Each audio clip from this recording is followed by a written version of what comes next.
ఎక్కడికి వెళ్తున్నావు? వెళ్ళలేదంటే బయటకు వెళ్ళొస్తాను. ఓకే, బయటకు వెళ్తున్నావుగా? కలర్ తీసుకురా. కలరా? ఇప్పుడు కలరు పండగలు వస్తున్నాయి, ఫంక్షన్లు వస్తున్నాయి, కలర్ ఎందుకంటావు?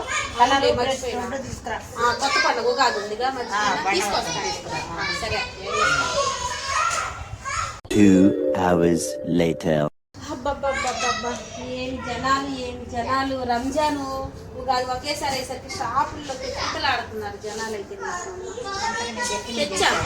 అమ్మో, అన్ని నా వస్తువులతో పాటు నీకు అవసరమైన నేను ఎందుకు డ్రెస్సులు తెచ్చా, 2 పెయింట్ తెచ్చా. కాబట్టి మనం వేసుకుందామా లేకపోతే పిలుద్దామా కూలోని? ఇద్దరు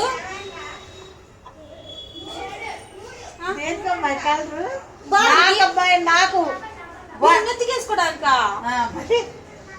ఇంటికి పెట్టి మరి కొత్త సంవత్సరం కదా, ఇంటికి వేసుకోవడానికి కలర్ ఏమంటున్నా, మీ నెత్తి కలర్ అనుకోవాలా నేను? ఇప్పుడు ఎన్ని దండగా మరి మళ్ళీ ఈ రెట్ నుంచి రావాలిగా. అరే పెద్ద సమస్య వచ్చి పడిందే. క్లారిటీగా చెప్పొచ్చుగా, నా నెత్తికి పండగ వస్తుంది కదా, పండగ అంటే ఇళ్ళకి రంగులు వేసుకుంటారా, ఎవరన్నా నెత్తికి రంగులు వేసుకుంటారా? నెత్తి ముఖ్యం కాదు, తెల్లగా ఎర్రగా కనపడదంటే ముసలాళ్ళ మేకప్ అంటే ముందు నెత్తే. సరే తెస్తా ఈసారి రంగు అంటే ఇంటి రంగులు కూడా మీ రంగే తీసుకుంటా. కూడా రాకూడదు గురుగారు.